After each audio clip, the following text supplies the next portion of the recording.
Welcome back. Zach Burley here with Votes for Women. We've got a interesting hand for the suffragists. They're going to open up things here with a card that I have mixed feelings about. Southern Strategy.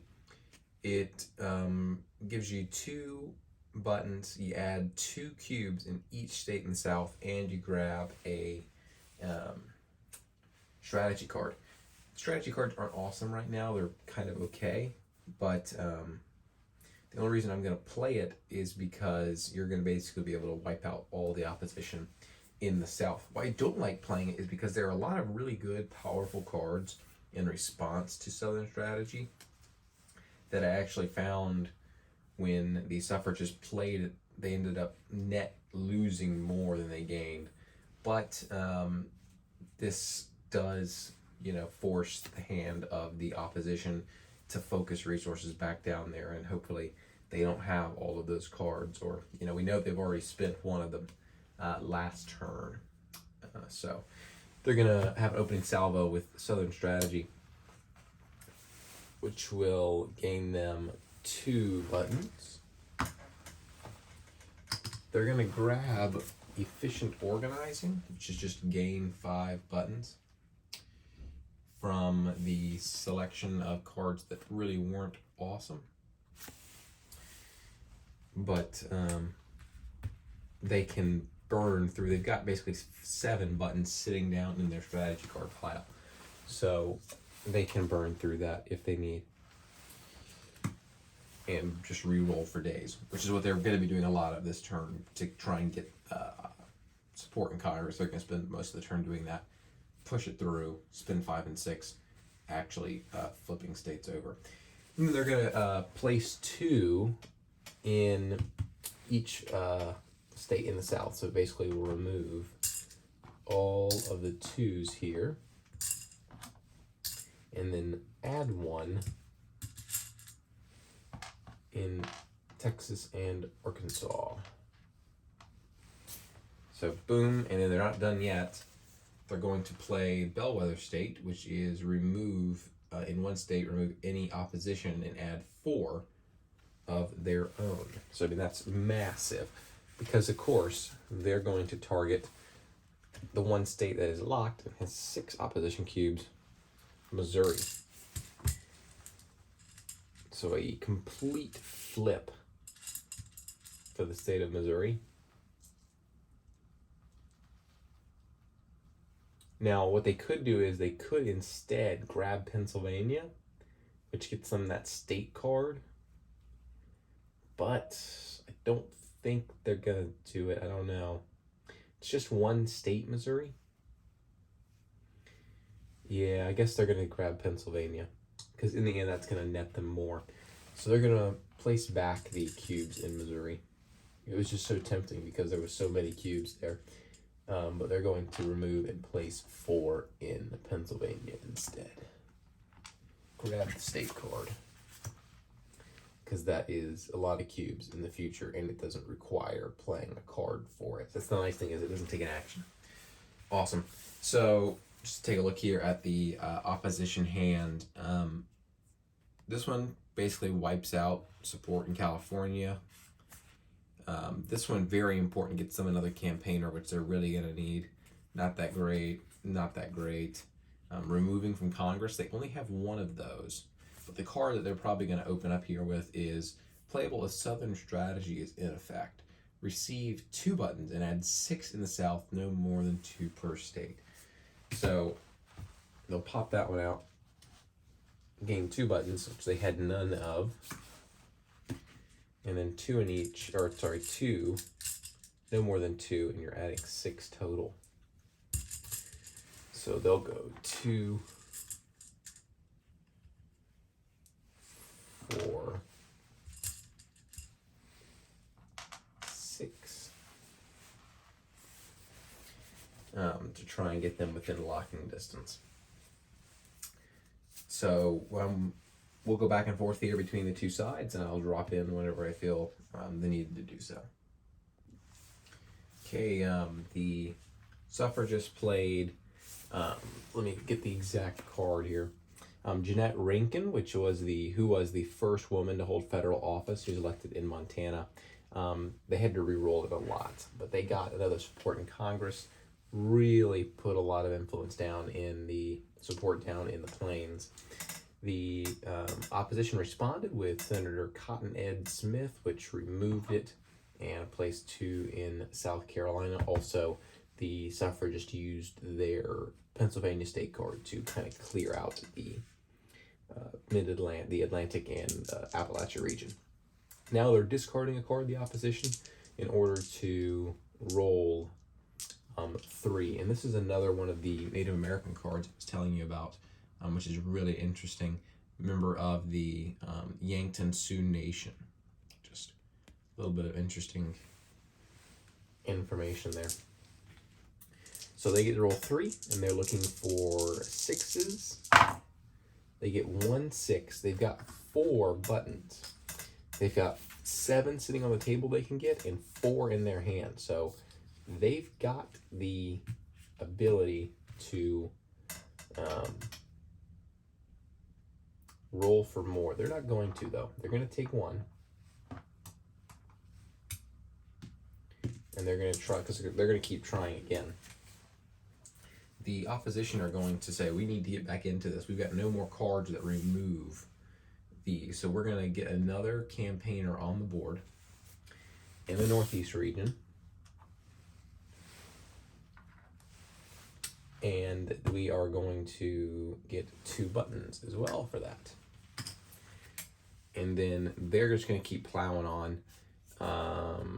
They're going to remove this promo card, which is Board Games for Suffrage, which is interesting.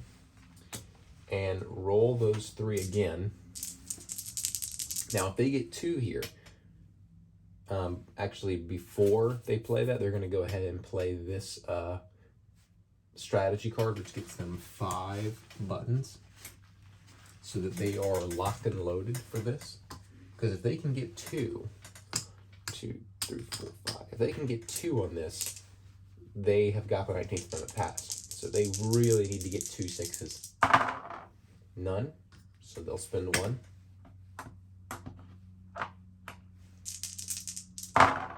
None, so they'll spend 1. None, so they'll spend 1. None, so they'll spend 1. There's your 2. 2 6s they need. Pushes through the 19th Amendment. So there you go. Midway through turn 4, Congress has officially passed the 19th Amendment. So now immediately, as soon as that happens, we go through and start adding checks and X's to states. That's actually really good unknowingly for the suffragists because of that California card that would have wiped out support there. California already has enough support to pass the 19th Amendment. Montana has enough to pass it twice, so they'll get a check. And as does Montana.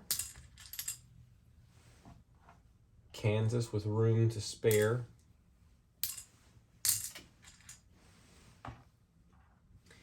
Missouri, the suffragists did not take away earlier, has enough for an X. South Carolina does as well. So the only 2 states that were locked down by the opposition. Ohio has enough support to pass. Pennsylvania as well. New York. And lastly, New Jersey. So it's 1, 2, 3, 4, 5, 6, 7, 8, 2 on ratifications of the 19th Amendment. Now remember, they only need 13, and they need 36. So of their 13, they only need 11 more. They got 2 sitting on 2 currently. So this is where the game turns into flipping to just claiming states, trying to get stuff down to put the check marks, just getting to 4. It's not entirely permanent. There are cards in your decks, and there are strategy cards that can flip check marks or can take check marks off and put cubes instead. So, but I would say you could probably only do that a time or two. Maybe 2 or 3 states can flip that way, as far as I know. But most of it's going to be once you claim the state, it's grabbed. So that is massive. They still have 5 as well to re-roll. So now the opposition is going to be looking to convert as many states as possible in the time that they have. They're probably going to use those buttons to concentrate their forces, their campaigners, and then start trying to pick up states, most likely in the south. So before they take their turn, I'm going to think about this, but what I'm thinking they're probably going to do is drop 2 buttons, because you can use buttons to move campaigners, move them both to the south, and start trying to flip states there, because the cards are friendly. But let me take a look at their hand before I do that. So the opposition responded by moving those 2, using 2 buttons, and then playing a card, rolling for campaign action, and getting enough to place some in Georgia and Alabama, securing their opposition votes. They've got 4 of their 13. They're on their way. The suffragists just played Helen Keller and rolled 2 red die. They get to place 9 out, no more than 2 per state. And now they're really going to start locking in states that they have on the edge. So there's 1 to get the check down in Oklahoma, 2 to get the check down in Colorado, 3 to get the check down in South Dakota, 4 to get it in North Dakota, 5, 6 to get the check down in Nebraska, 7, 8 to do the same in New Hampshire, and then they'll add 1 to Maine in hopes of capping that off in the future. So now the whole plains have fully put their support behind the 19th Amendment. All states in that region ratifying. In the Northeast is starting to fall in line as well. Right now, I would say that the suffragists are on a pretty good pace. 4 of 13 is dangerous. They're about a fourth of the way, or a third of the way there. The opposition. So that's something to worry about, especially since both sides have pretty much exhausted their existing support on the map. They've pretty much converted everything they've got. So now it's going to be a scramble of putting down rather than just converting. So over to the suffragists, 2 cards to play for each side. Here at the end of the turn, we've got some more states picked up in the Northeast. Campaigning action from the suffragists picked up New Hampshire, Connecticut, Maine, and also North Carolina. And the opposition responded by picking up a couple of states, I think Alabama, Mississippi, and they also added 2 in Louisiana. So they've got 5 of theirs out, so they only need 7 more. So getting to halfway, you can see kind of how if you let them do their own thing, it can be a little bit dangerous. So there's, it's like, oh wow, they're just pummeling through states. They're in a pretty good path. They're going to make it, but you really can't leave them to their own devices. And this is the same mistake that happened in the other game where the suffragists lost, was because the whole South was just taken up, and that was half or more than half of the states down there. So whether they go down there and fight for the remainder of the states and just try and occupy them or what, I'm not sure. We'll see what the cards hold, because that takes us on to turn 5. Both sides had decent hands here opening up. The suffragists are going to open up turn 6 with Women's Trade Union League. Add a campaigner in Atlantic Appalachia. We don't do that bit, and we receive 2 buttons. Back up to 5. A campaigner here. Let's grab one with the flag. So now they're up to 4, doubling their opponents. And then they're also going to play the strategy card they just picked up, which is add 2 in one state in each region. So they're going to go Washington. They won't add 1 here. They'll take away the 2 in Louisiana. Michigan. Virginia. And they'll put 2 down in, let's say, Vermont. And that will get them a check mark there. So put a few more states on the brink. Now, they just got into their late cards. They got 1. Still in the middle for the opposition. They're going to play Backlash to the Movement, which is remove 6 from anywhere, no more than 2 per state. And they're just going to try and back off some of these and just go 1, 2, 3 states. Bye-bye. Kind of just undoing that so that they can't easily convert those states over to check marks on their turn. So, going to go back and forth here. There's going to be a lot of campaigning actions to try and get states over. That's pretty much what this game settles into at this point, is a lot of die rolling, putting down dice, getting check marks. So big things that happened, a lot of cubes were put out in the West, and then they played Emmeline Pankhurst, Pankhurst, where they got to roll 2 D6s, suffragists, and converted almost all the states over there. So that really pushed them along. The opposition responded by picking up some states in the Midwest. Now they're going to respond the suffragists by spending 2 buttons, moving out to the Midwest, and fighting in that region with campaigning action. So they get 4 now, which I just love this. I love this system of assigning dice. So we have, oh my god, 3 4s and a 3. So a 4 locks down a state. So we can lock down 2 states there, and basically 1 there. So let's go with the 2 4s here, and the 4 and the 3 here, maybe? So we could always do the 3 there and end up with 2 and lock down the state. Now let's do it like this. So the 2 4s could also always remove the one from Minnesota there and put them on 3, which they may do. They're going to grab Michigan. And yeah, they're going to take this one off and put down 3. Now you've got to place these out by the color of the suffragist, but let's say we did 2 and 2 and 2 and 2, just to clear all that up. So 4, they'll grab Virginia, and then place, so they have 3 left over. We'll do 1 in each of these 3 states.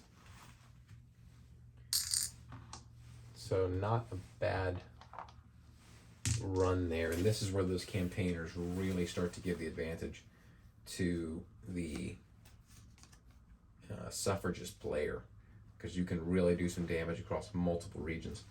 They need 5 more, the opposition, so they're out there. They can pick up 2 there and 3 in the south. They're done. They don't even need to go anywhere else. So they're going to, those 2 campaigners are pretty much going to follow around those, and they can't move anymore because they're out of buttons. So they need to get the hold of some, which they can always dump a card to get 2. So they may have to do that at some point. They're just going to follow them around wherever they go, just in order to keep them from easily locking down states. So let's see what else the opposition's got up their sleeves. So we finished out with a back and forth, sides placing and placing. Eventually the suffragists did manage to get Illinois, but the Midwest is split 4-4. That leaves the opposition only needing 4 more, and the suffragists needing 8 more. So the numbers are closing in. They did at the end, though, lose the battle for buttons because they took a organizing action right at the end. The opposition had picked up 2, so they should have their pick of the cards, strategy cards. None of them are great, which is kind of why the suffragists aren't too pressed about it. They could have played a card that would give them 4 buttons, but they would rather get a check mark and deny them an X than get the strategy card. It really wasn't that great. So now we go into the final turn where we'll suss it out for the last couple of states. I don't know if it doesn't get finished out at the 6th turn, we might go to final scoring for 1 or 2 states, but I think it'll be, pretty close. I think it'll be pretty close to being fully done by the end of the 6th turn. When I played the first time, it was nowhere near done. I think we rolled for probably 15 states and stopped after 6 because the opposition had won. So I think we're going to get through it before, but as you can see here, both sides got to feel pretty good. Always as the suffragist, I'm a little bit worried because you only need 4. And that's not that hard to do when you can maybe pick up 3 in the South. So on to turn 6. So we open up here turn 6 with the opposition winning the strategy card. They made them pay for it. They spent 1. They had to spend 2. They got a card that let them remove a card from the hand of the suffragist. They took out a pretty good card where you would roll 2 d8s and then add those anywhere, no more than 2 per state. So a pretty decent card that they got to remove, and they drew back up, so they're not down a card or anything. And then they both played cards opening to get buttons because they were both exhausted on all of them. So the suffragists are going to spend a card here. First off, move 2 of their campaigners down south and get the jump here rolling these. Now they could have played a card that would let them roll d6s, but I don't want to take the time, the card to play that, it's just too much. So gonna roll up here, 3 4s and a 1. So they'll go ahead and assign the 2 4s down south to go ahead and lock up 2 of the 3. So they'll grab Florida and Louisiana. And then the 4 and the 1 up here, we can do 2 of the 5. So let's say that was 1 of this one and 1 of the other one. So now let's say we have 3 yellows left. We can grab West Virginia as well. So it's coming down to it. The paths are closing for the opposition. They have to decide, do they want to move their campaigners down to fight for Arkansas, or basically there's 2 in each region minus the South, and they need 4. They have to take 2 whole regions. So they're probably going to want to force this to final voting because they're going to have to spend 2 buttons to move their people and then a card. So that's 1 turn. Then they're going to have to spend a card a turn getting more buttons. So that's 2 turns. And then spend the buttons to move again, assuming they even get the things that they need. They're not going to have enough time to sit there and actually take the states. Then you're on turn 3, you're going to move again and roll. So that's 3 of their remaining 4 cards just off of that. So they really don't have the time to fully lock down states. So they have got to go and force this to final voting and hope they can get some good die rolls and use their card here that lets them roll in final voting 8s rather than 6s, which is decent. They also have the always tempting card of drawing 2 from the deck and playing 1 immediately. It's always so tempting because maybe there'll be a really good card in there. So yeah, they're going to have to go around without having the time to lock down states fully. They're going to go and wipe out some cubes, and basically just keep moving. So they're going to spend 2. move their guys out west, and drop down.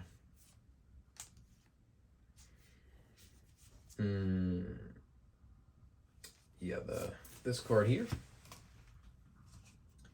and roll 2. By the way, the suffragists, as you can see, picked up a couple of states: West Virginia, Kentucky, Louisiana, and Florida. They now only need 4 to the 4 of the opposition as well. So they're now even. 2 and a 1. Really not what they need, but it removes the cubes and at least puts it on a level playing field. Very tempting to re-roll that. I don't know if there's going to be a better roll later, which is kind of the hard part. So we're going to let it stand just in case. So wiping out there and hoping maybe some good die rolls later. By the way, the opposition do have a card up their sleeve that they're going to sit on until maybe the last minute and spring it late. Very next suffragist card.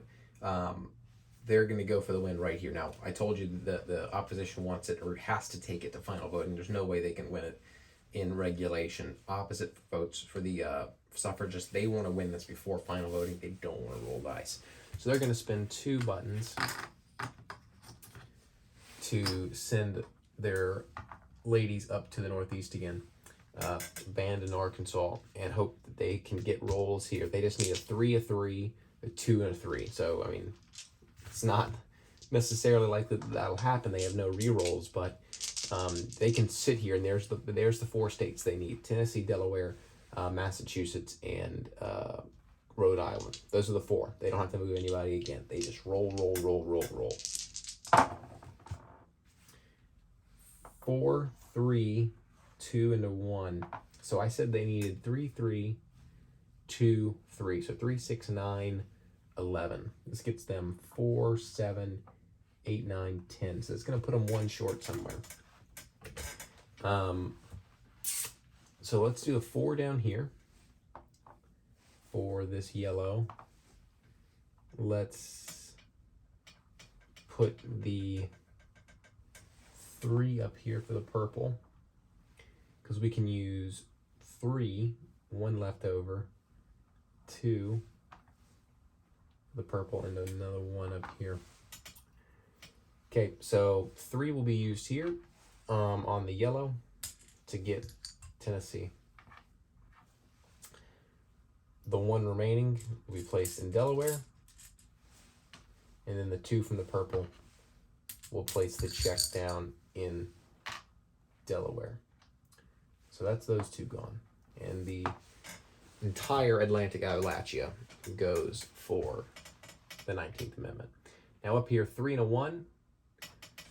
We can go ahead and put 3 down to take Massachusetts and add a cube in Rhode Island to put it on the brink. And that's the last one they need now.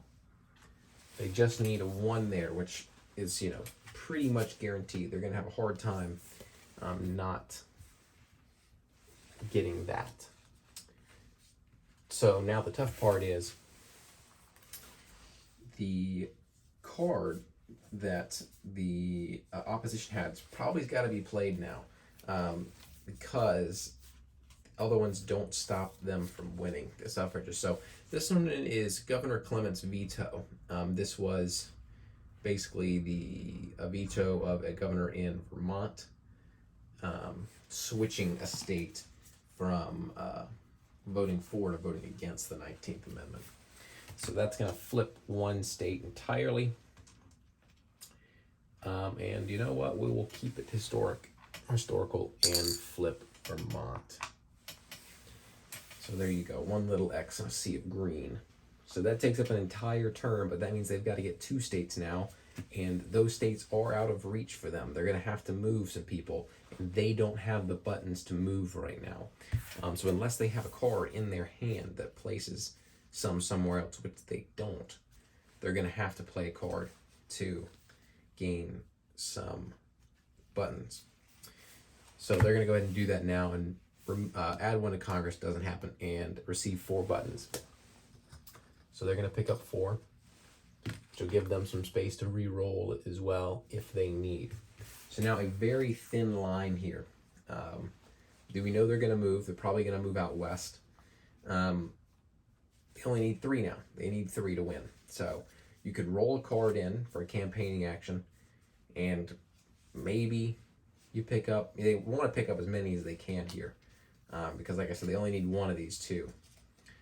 So they can do that if they want. What they would really do that would be smart would be to move all of them, probably move 1 to the south, move 2 out there, and then they can blanket the whole thing. So there's probably not a way that this works, which is why I'm wondering, do we roll and hope it goes well, or do they go into the deck and look for 2 and look for magic?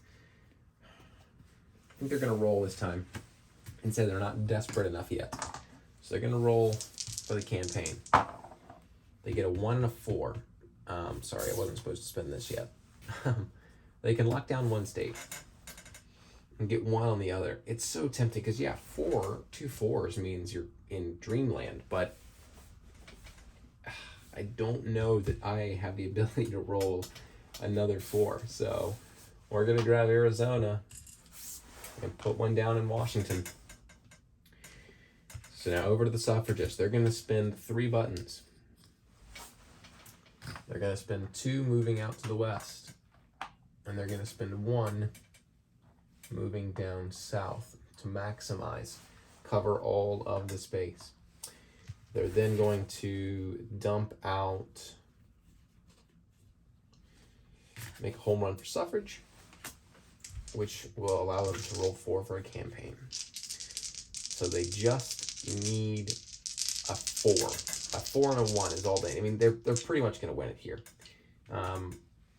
I wonder if they, because they just need a 4 and a 1. Because if they get the 1, boom, they're done. They get a 4 here, they're done. They can re-roll 1 of them. So I'm wondering if maybe they should rescind that card from earlier, which I don't even think they expended 1. Yeah. So rather than doing that and putting that down, should they dig in? Because they don't need to take those. They've got the 2 they need there. Yeah, let's back that up. And obviously, you know, what if you rolled 2, you'd have taken it. Yeah, but come on, guys. We're gonna try and do what makes this interesting. So let's just, on a Hail Mary, you're gonna lose if you take the other one. So let's draw 2 and play 1. Is there something in here? I can't imagine there's something that powerful, but let's just see. Play at the Southern Strategies effect, and roll 8, add that number, no more than 2, so that's useless. Draw 2 and discard 1. So they'll do it again and get deep down in this late deck and hope that something pops up. Remove all purple in 2 states, or discard 2 from their hand. The suffragists must discard 2 and then draw 2, so that's not awesome. So remove 2 in a state, or remove 2 in 2 states. I mean, it is something, in fact. So there you go. Now, was that better? Probably not. Was there even a late card that would have done anything useful? Also probably not, but I haven't seen all the late cards, so I was hoping that there would be some magical place 3 X's right now card. So now, to win the game, they need a 3 and a 4. All they need is a 3 and a 4. Doesn't matter what the rest of them are, and they can re-roll once. So there's a 1, not what they needed. Another 1, not what they needed. There's the 3. Now if they can get a 4, they win the game. It's a 1. So now do they want to re-roll? They do. So once again, down to this. There's a 3. There's another 3. There's another 3. There's another 3. Well, not what they needed, but it's better. So they're going to place 3 in Rhode Island, putting them on the precipice. They're going to place 3 in Arkansas, basically just delaying their fate a turn.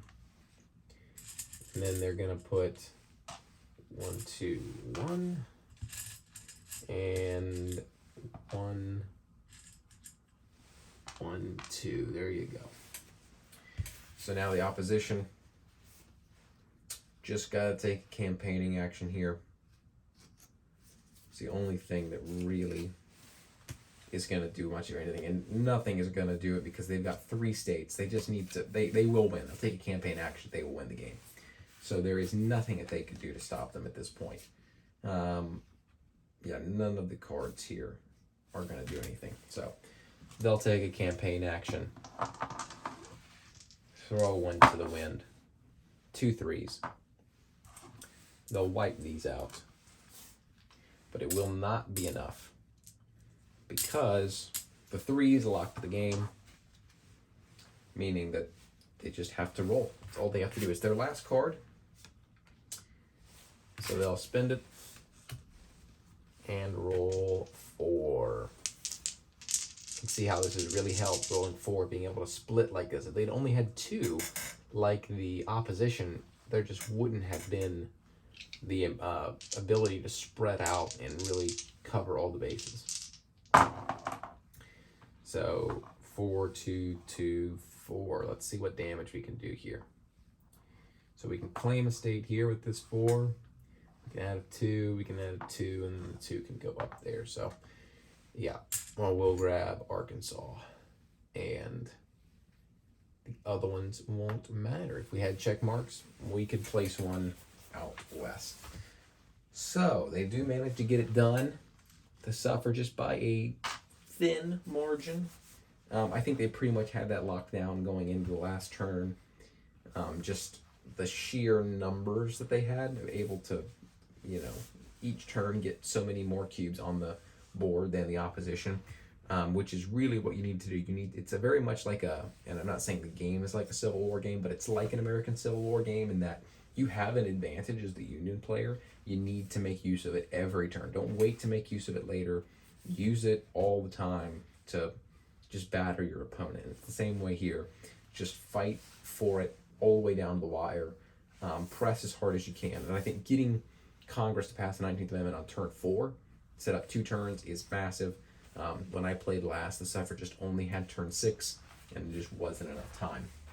So, much better job by the suffragist, and that would be my advice to anyone playing out there. Just push your advantage as hard as you can. Much more stressful than the opposition, and I'm even playing unopposed. It's very stressful. Get into final thoughts now, and that will be what I open up with. Is just the joy in this game is its simplicity. Its beauty. It really is a pretty game, well produced, as I said earlier, but it makes it fun to play. But it is just so intense when you're going early. It's kind of a back and forth, sort of a slog, and then at the end, the game changes from placing cubes to placing check marks. That just feels so good. I mean, you can lock down a state in 1960 and other election games, but you can't guarantee it's yours. I mean, this one you can't really guarantee it either, but there's very limited ways to remove the check marks from you, and so that lovely feeling of placing down a check, and as the suffragist player, just seeing your massive stack of green check marks you have to get out, and that tiny puny little stack that the opposition has to get out, and then as the opposition player, knowing that you're sitting there, I'm so close to victory, I've only got to pick up these states, but then seeing check marks just flying out of that stack and just seeing them populate everywhere, just getting chased around the country and beat up in every corner. Both of them are equally terrifying. Would love to have gotten to a final voting situation just to show you what that's like, but that is very intense, a shootout. That's how the previous game I played ended, where it really is chuck dice, add modifiers. You gain a +1 modifier per cube you have in a state. You roll dice, you can re-roll if you want. You have modifiers at the end that let you roll maybe a D8 or a D6 rather than a D4. whatever it is that you roll. You can get a better die if you have cards in final voting. There's a card that lets the suffragists win ties. Like it's the whole thing is just really intense, and that flows throughout the whole game, but especially shines in the latter half when things really get down to the wire. So one of the most fun experiences I've had with a board game in a while that had such a low ceiling. This is such an approachable game. This is my entry point. Like if I'm trying to teach a CDG, this is one of the ones I go with. I mean, this is so light, and that is not an insult. That is, I think that's the biggest compliment I can give on this game, is that you've managed to take this complex topic, this complex, what would otherwise be a complex game, like 1960, showing it to someone for the first time is hard. That's why I don't get it out as much as I would like to.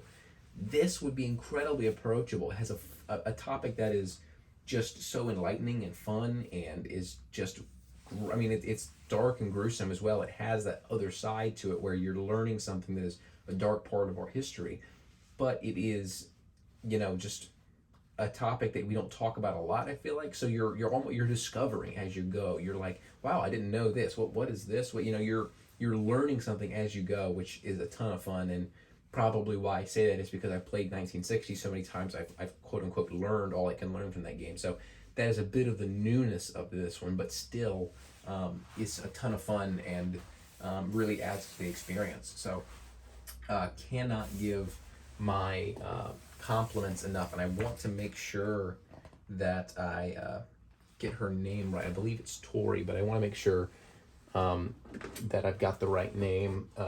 I already said it earlier, but props to Fort Circle Games on another incredible production. I can't wait to see